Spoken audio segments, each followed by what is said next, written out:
Now, the title of the book is Born in a Tent, and the subtitle is How Camping Makes Us Australian. And it's actually the subtitle that I want to address today in this talk, because in some ways that's a provocation. It suggests that perhaps if you don't camp, you're not Australian.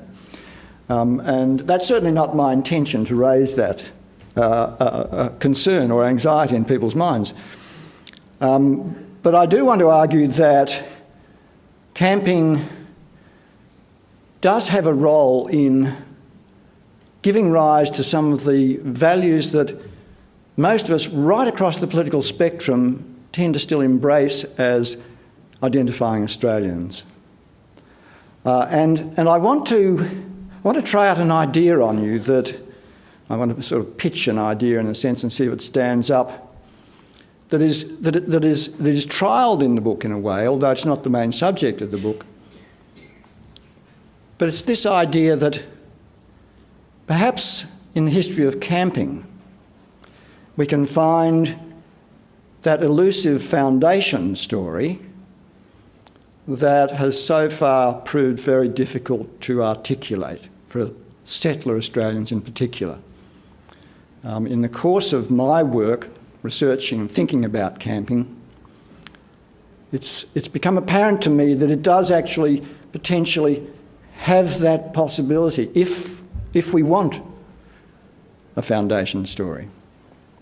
But one of the things I'm not doing is I'm not saying that the camper is a figure, an Australian figure who could replace earlier attempts at identifying the Australian, whether it was as the explorer or the digger or the Anzac or the sporting hero or whoever it is that is presented to us as the last in that long line. The camper is in fact not any particular sort of person at all, and it's a far more inclusive figure than any that we might otherwise imagine, because camping actually doesn't discriminate on racial basis, age, gender, ethnicity, or whatever. It's actually a social practice, it's an activity.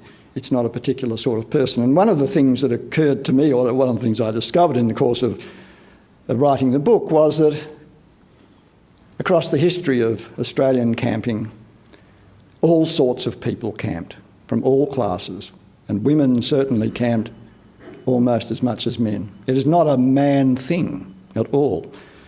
So we're starting, I think, from a basis that allows camping to be an inclusive activity.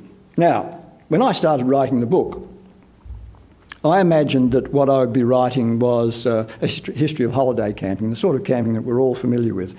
And I wanted to write a history of camping for campers, because it seemed, upon initial investigation, that no one had bothered to write this before, and that was extraordinary enough in itself. And I thought, as probably most of you would do, that there was probably a distinction between camping for pleasure of the sort that we know and camping from necessity, which was the sort of camping we imagine taking place in the 19th century. So as I started to trace the history of holiday camping backwards to its origins, I kept on expecting to come across this sort of dividing line between camping for pleasure and camping from necessity. But I never came to it.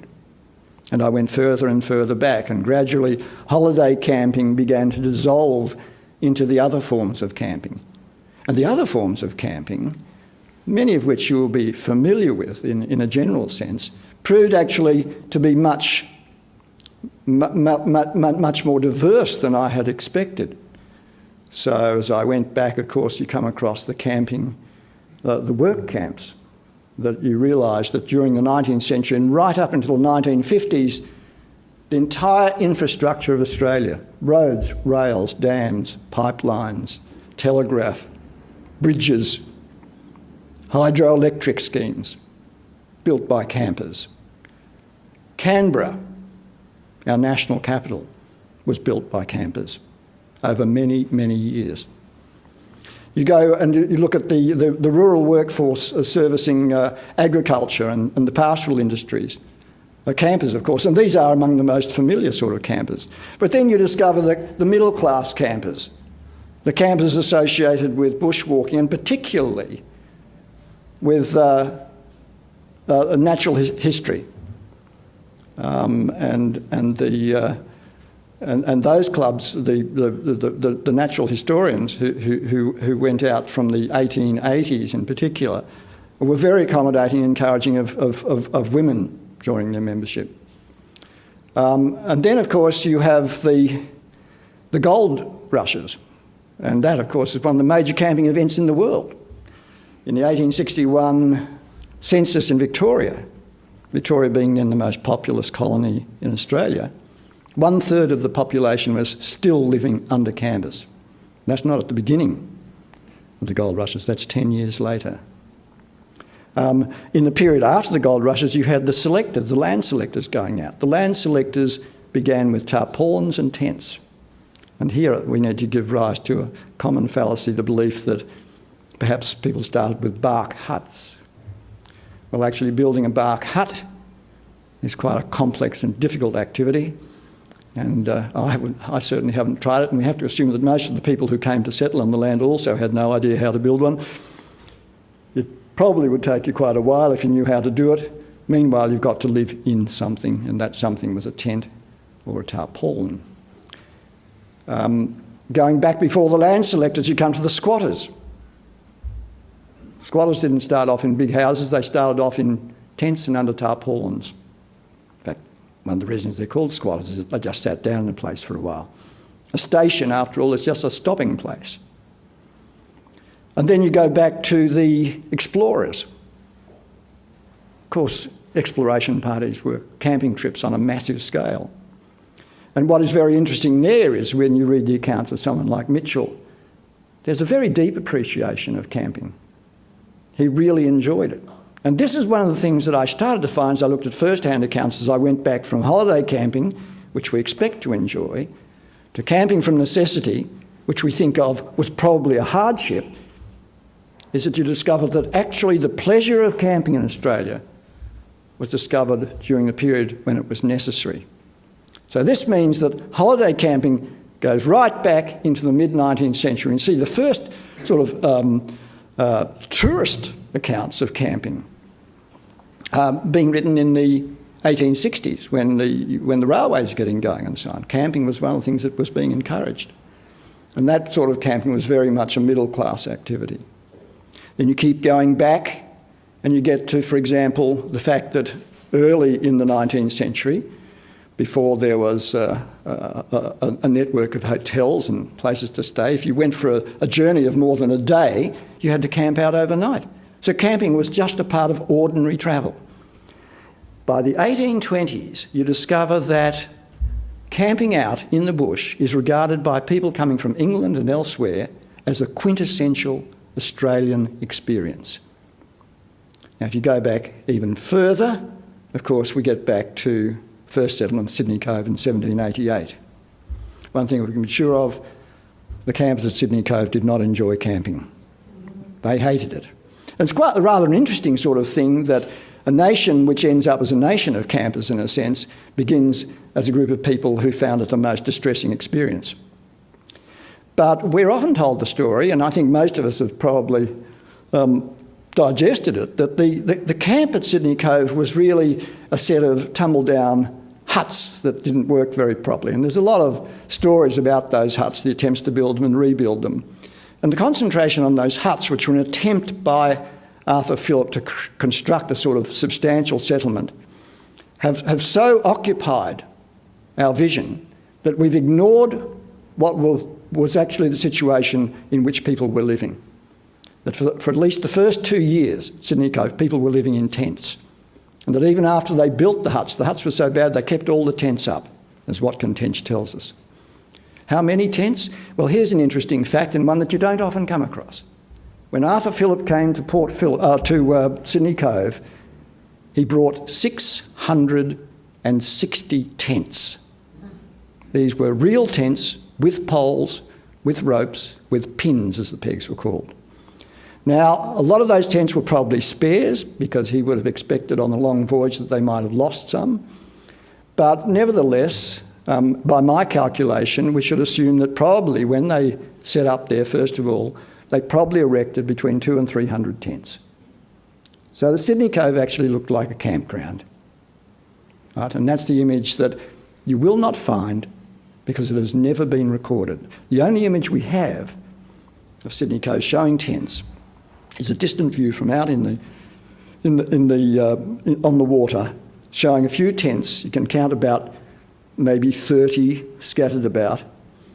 And that image, which is often presented as an early view of Sydney, was actually made something like 9 months after arrival.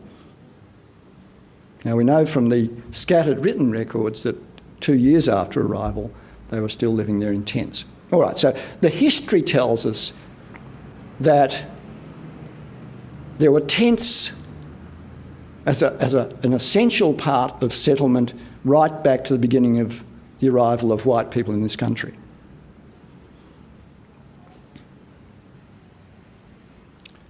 Now, something happens along the way, as I've suggested, that camping turns from an uncomfortable experience that people want to get out of into something that they start to find pleasurable and write about it in positive ways.